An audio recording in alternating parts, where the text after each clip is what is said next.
हर आम आदमी को इस बात की शिकायत चिकित्सकों से रहती है कि चिकित्सकों के पास जो दवाइयां लिखी जाती हैं वो सामान्य किसी और मेडिकल स्टोर या दवा की दुकान पे नहीं मिलती हैं। और इन शिकायतों को लेकर आए दिन चिकित्सकों और मरीज के तीमानदारों के बीच बहस होती है। और इसी बहस और इसी भ्रष्टाचार को देखते हुए उत्तर प्रदेश की योगी सरकार ने एक नया फैसला लिया है।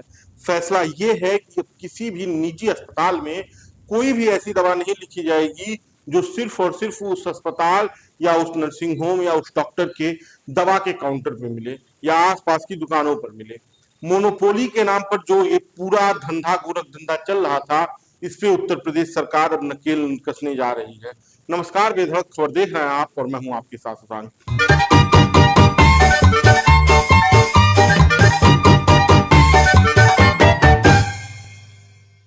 उत्तर प्रदेश सरकार ने दवाओं के माध्यम से हो रहे भ्रष्टाचार पर अब अंकुश लगाने के लिए एक नया शिकंजा बनाया है। इस शिकंजे के तहत दीपावली के बाद हर नर्सिंग होम, अस्पताल और डॉक्टरों के क्लिनिक पर चल रहे खुदरा दवा की दुकानों पर छापेमारी होगी और इस बात को तय किया जाएगा कि जो उनके वहां दवाइयां बेची जा रही हैं उनका मूल्य क्या उस हिसाब की अन्य ब्रांडेड दवाओं की तुलना में सही है।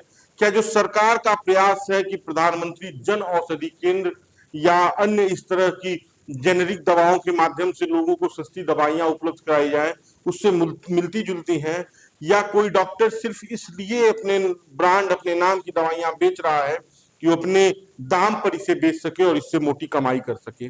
अगर कोई भी चिकित्सक या कोई भी मेडिकल स्टोर इस तरह के काम करते हुए, इस तरह के कृत्य करते हुए पाए जाएंगे तो उनके ऊपर कार्रवाई होगी। तमाम चिकित्सकों के पास लोग जाते हैं तो उनकी सिर्फ एक शिकायत होती है।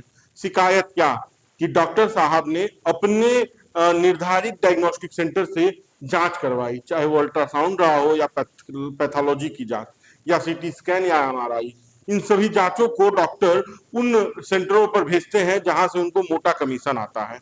और दवाइयां तो वो लिखी जाती हैं कि डॉक्टर साहब का अगर मेडिकल स्टोर आप छोड़ दीजिए तो अगल बगल के दुकानों पर भी मिल जाए तो प्रभु की कृपा है, क्योंकि इन सारी दवाइयों को डॉक्टर अपने हिसाब से बनवाते हैं, अपने मन का नाम रखवाते हैं और वही सेम फार्मूले की ब्रांडेड दवाइयां जो सस्ती होती हैं उन्हीं फार्मूलों की डॉक्टरों द्वारा बनाई जाने वाली दवाइयां उनसे 4 गुने, 10 गुने और 20 गुने दामों पर बेची जाती हैं, जिससे मरीज के परिजन अक्सर परेशान रहते हैं।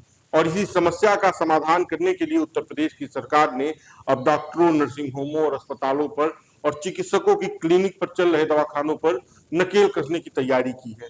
अब देखना यह है कि इन सारे कदमों के बाद क्या डॉक्टरों के ऊपर नकेल कसी जा सकती है जो ये कह लीजिए कि चिकित्सा का गोरख धंधा चल रहा है। जिस तरह से चिकित्सक भ्रष्टाचार कर रहे हैं, दवाओं के नाम पर, जांचों के नाम पर खुली लूट चल रही है, उस पर कोई अंकुश लगता है? क्योंकि किसी भी डॉक्टर के पास चले जाइए तो उनके डायग्नोस्टिक सेंटर तय हैं, उनके जांच की दवा की दुकानें तय हैं, उनकी जो पैथोलॉजी की जांचें हैं उसके लिए केंद्र तय हैं। और ये सिर्फ और सिर्फ निजी अस्पतालों में नहीं है, अब ये बीमारी धीरे धीरे सरकारी अस्पतालों की तरफ भी बढ़ती जा रही है। सरकारी अस्पतालों में बैठने वाले डॉक्टर भी अपने मन की दवाइयां लिखते हैं और वो निर्धारित मेडिकल स्टोर पर मिलती है और जिसके एवज में सरकारी चिकित्सकों को भी मोटी कमाई, मोटा कमीशन मिलता है। और जांच का भी यही हाल है और इस पर नकेल कसने की तैयारी है। बाकी का आप बेधड़क खबर देखते रहिए। क्या राय है इस वीडियो पर हमें जरूर बताइए, वीडियो को शेयर कीजिए। धन्यवाद।